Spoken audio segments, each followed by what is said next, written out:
We're gonna find out if the stories here are true, or if they're BS. We're here to find out if this place is real, or if it's BS, Or if it's just BS. BS. or if they're all BS.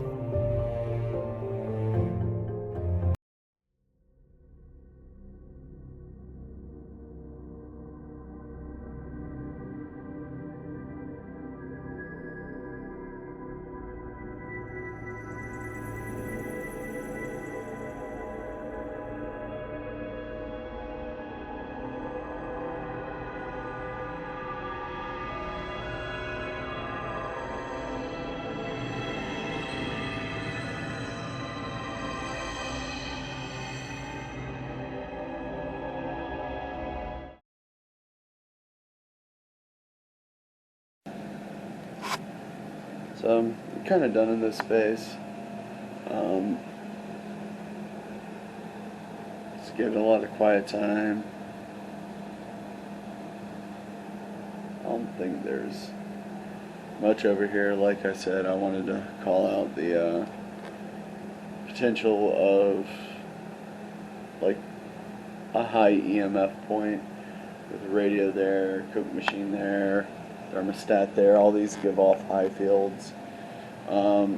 You got lights here and the switches with them, just to show you on camera. Like, see? Come up here. Here, there we go. Come up here. See? I'll redo this one. So you have all these things that are giving off these signals. And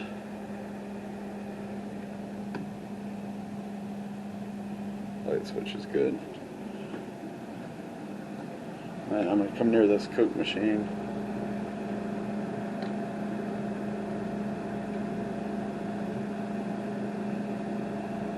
Steady. So yeah, I guess this is a radio. I did hear something over here beep. I heard something over here beep earlier, and it wasn't that, because that's gone off 2 or 3 times since I've been up here.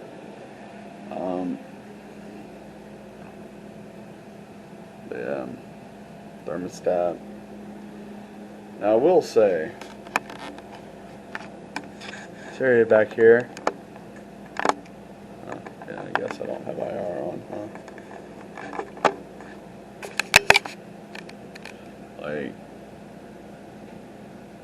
that's a creepy space back there.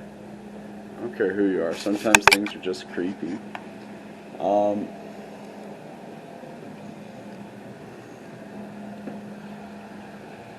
Forest Creek, you have someone who's standing in the spot. 4 Creeks, you're in that space. Maybe your thoughts get the best of you. But I don't think anything up here.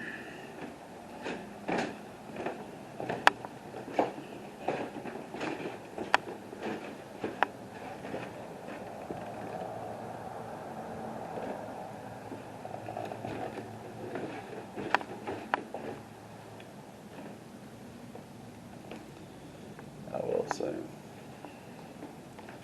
One space in particular that I've been most curious about is here. Now, can't tell where I'm at. This is where we've been keeping all of our stuff. Guys, this is not orbs, it's dust. Old houses have dust. All houses have dust. Dust particles fly, they move, they scatter. You go into a room, you breathe, you're going to move dust in the air. It's just the way things are.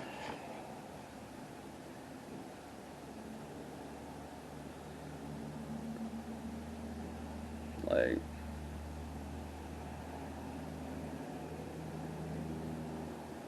it's not paranormal. It's just dust.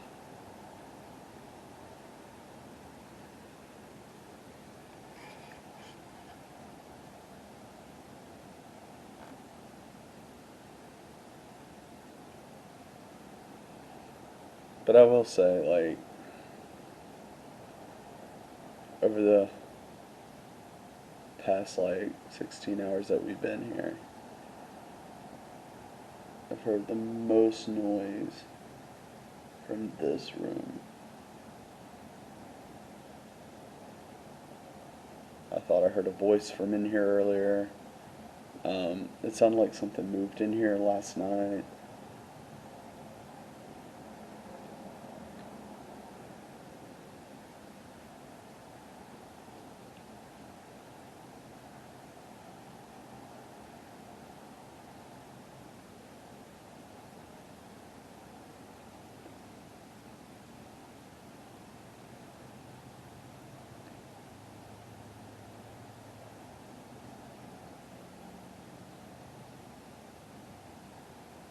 If you're in here with me right now, could you knock on a wall, shut a door, or come over here to this black box and make the lights move? All you have to do is get close enough to it and the lights will start flashing. If you touch it, they'll flash really bright. And they'll turn colors.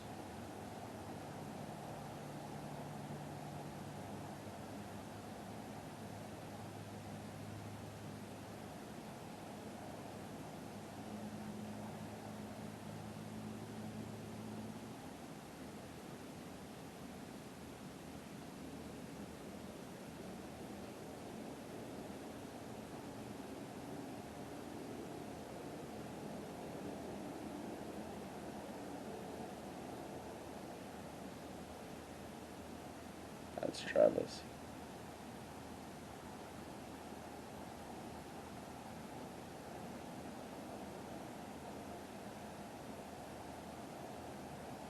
Do you like music?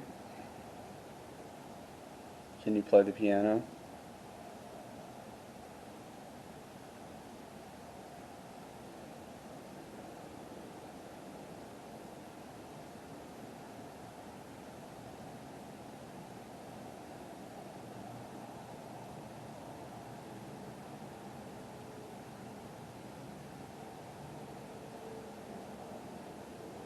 No, it does sound like there are footsteps over here.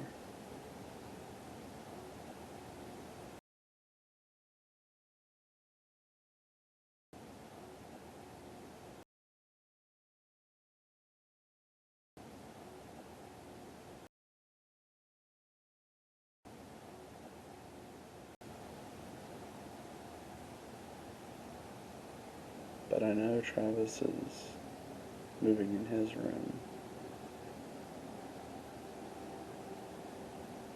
Could his movements be making the floors creak over here?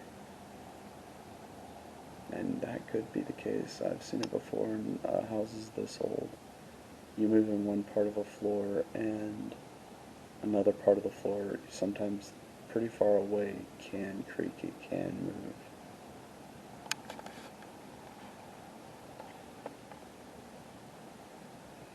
And then the stairs coming up to this floor, this second floor. The stairs coming up here did a similar thing yesterday. And this morning when I was taking some of the gear down, there was the feeling that something was walking behind me. Now I think what separates what I felt there versus the other times I've walked up and down those stairs was when I was coming up and I felt someone walking behind me. On a certain occasion, I heard a exhalation, just a, and no one was behind me. It was like someone was annoyed I was walking on the stairs, or maybe I was walking too slow or something. But that was what I got yesterday. I don't know if I consider that the end all be all experience. Maybe someone breathed hard while I was up here because we still had 2 employees here at the time. Someone breathed hard in another room, maybe it echoed up. I could see that being the case. Because this house is echoey. Sound carries very well in here. Very well.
Here's the door. So in the summer of 2023, Travis and I did a tour around the U.S. We went all the way from Colorado all the way over to Tennessee and Kentucky, um, and then down into Florida, and then Louisiana, Texas, up and around. You've seen a lot of those videos. The Myrtles Plantation came from that summer. The Minger Hotel came from that summer. The Pioneer Pocket Hotel came from that summer. There are a couple of investigations I'm not even going to post. One of them being the Silbach. Nothing happened there, and honestly, we were so enamored with the Silbach that we really didn't do a real investigation. We went into a couple of the rooms that are supposedly hot spots and did some stuff with no results. And then we did a place in Bradley, in my hometown. Bradley joined us for that one, and there were some issues there, and we're not going to post that episode either. The Lemp Mansion is the last investigation of the 2023 year that I really need to post. The reason I waited so long, like I said, is I've been just super busy. Every time I have a chance to either do this or just take a break, I've chosen a break because I needed a break. So I'm happy to be back on this and give you some reflections on the Lemp Mansion. So the first thing I really enjoyed about the Lemp Mansion was when we first walked into it. It had that feel. It had that feel of history, of being something that was awesome and cool. And you go into certain rooms and you just get chills from like the art on the ceilings, the art on the walls. I'm very much of the school that like you could tell a lot of a history of a building by examining the art and the styles therein. So we go in and we get checked in, and then we get all of our stuff in our rooms and set up and kind of set up the way we want, cameras, audio equipment, all that fun stuff. And then we hear people come in. And we go downstairs, and there's another team there. And so we're on this ghost tour without even realizing it. Like before we knew anything, like, oh, yeah, there's a haunted tour that goes around. And when we introduced ourselves as paranormal investigators or ghost hunters, they were like, oh, yeah, come on the tour. Like, it gets spooky. And I was like, cool. So we had all of our stuff running. We left the house. We walked 3 blocks down. We're away for about an hour. And some of the craziest stuff happened when we were not inside the house, like when no one was inside the house. I did keep a camera at the stairwell so people could, like, if someone walked by or someone did come in, the audio on the camera would catch it. There was an audio recorder in that first room on the right when you walk in the front doors. I guess it's like a dining room or like a parlor or something. And like, yeah, like if anyone came in, we would know. And I would call BS on that, like people tampering and whatnot. So none of that was going on, and it was really awesome to capture some of those EVPs we did. The thing that got me was upon trying to get some of the better EVPs, I found like, I don't know, I think it was 28 spots in audio across all the audio equipment we had, 28 spots. And I was like, oh, this is interesting. What I determined is the majority of them were just too staticky. You could barely hear a blip. So it was like, that's not good enough to like really do much with. Like if there's something I'm like, okay, I can definitely hear this. I think other people could. Um, I'll let some people, especially my wife, listen to some of these audio clips, and she's just like, it's static. I don't hear anything but static. I'm like, okay. But if I hear it, I'm like, okay. I feel like this is clear enough to get on the episode. And sometimes when it even is that blip of like, no. Like, if I feel like it's not prominent enough or it could be Travis or I tend to exclude it. Um, there was one EVP that you heard just a moment ago that was like I had to recheck the timestamps on everything because it weirded me out because I felt like it sounded like me. Um, but I know we weren't in the house at the time, and that was what weirded me out about it. So yeah, I don't know what to do about that one. So I included it in, and yeah, either it was something or it wasn't. I'll let you all be the judge of that. You can hear me talk right now. Um, and yeah, I mean, you have my other videos to also judge my voice on and my tone and pitch and whatnot. Um, I think the big tell for me was on the morning of the second day. Um, Up until about checkout, we were walking around with cameras. We gave ourselves about 30 minutes without any cameras or no gear before we actually checked out on the second day. So that morning we were doing investigations, and um, that's where I was hearing some stuff. There were people working on the house. Um, on the first day when we arrived, the morning of the second day, it was just us. Especially that early in the morning. Like I got up at 5 and I started. Travis was still asleep when I got started. I didn't want to bother him, didn't want to wake him up. It was a long night. And when we're ghost hunting for day after day after day, I kind of get used to it and I kind of have a pattern like that. So I was down there or up there. I was on the second floor, and there was this room on the second floor that every time we walked past it that first day, even on the tour, when we ended up going inside the house for that part of the tour, it it gave me this feeling like, okay, this is going to be a space where something cool might happen. Nothing directly happened in the room, but while I was in there, I felt like I was hearing steps in the hallway beside the room. Um, there was also a lot of clicking and tapping and noises like that. Some of them I chalked up to the noise of the house. I didn't include those on the video. I didn't see a need to. And then there were noises we heard where we were like, wait a second, wait a second. That's not the same noise we heard a little while ago with like the noises of settling and like the popping and clinking of a house. It actually sounded like someone snapping their fingers, and I was like, okay, well, that's pretty cool. And all this was happening around that room, so I did my investigation there. That being said, there were plenty of stuff to debunk. Downstairs, there was a air system. I think condensation built up, and you could hear it dripping inside the pipes of the air system. And that was making a tap tap tap sound, but it was on rhythm. It had a beat. It could be calculated and replicated. So that was something purely physical. There were no shadows. We didn't see anything. Travis and I didn't hear voices. We didn't experience someone touching us or nothing like that. Really, the only evidence we got was the audio you just heard and uh, the sound of someone walking in the hallway beside the room that I was sitting in for that part of the investigation.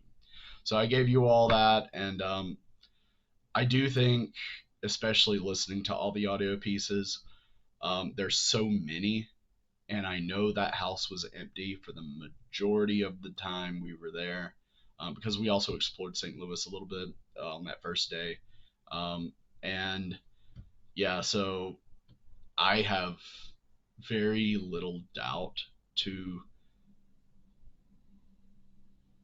state the Lemp Mansion is haunted. Um, do I think that some of the stuff that happens there could be explained through natural causes? Yeah. You go online, you read the reports about the Lemp Mansion.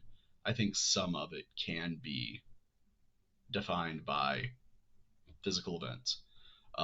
We didn't hear the piano playing in the upstairs area, the second floor area. We didn't hear that. Can attest to it. I don't know what people hear when they hear it. It didn't happen while we were there. I can't say one way or another to it. What I can say is there's no evidence we found of the piano playing by itself. or something playing the piano that isn't there. We actually had an audio recorder on the piano just in case. Nothing happened in my room whatsoever. There was no audio in my room. In fact, every EVP you heard came from the lavender room, which was the room Travis was sleeping in across the hall. Um, like, I did get the feeling a few times in my room that, like, man, this is a really creepy space. It's a big space. Those rooms are not small. So, like, you're in this big room by yourself in the dark in a haunted place. It gets creepy. Travis didn't notice anything either from what he told me. So, like, I have no reason to think that, like, whatever was happening wasn't happening through our audio recorders. And yeah, but the don't pour water on me, the get out of my house, or I thought so, get out of my house, makes it feel like we were capturing an argument between two people. Like, she poured water on him and he was like, don't pour water on me. She was like, I thought so. Now get out of my house.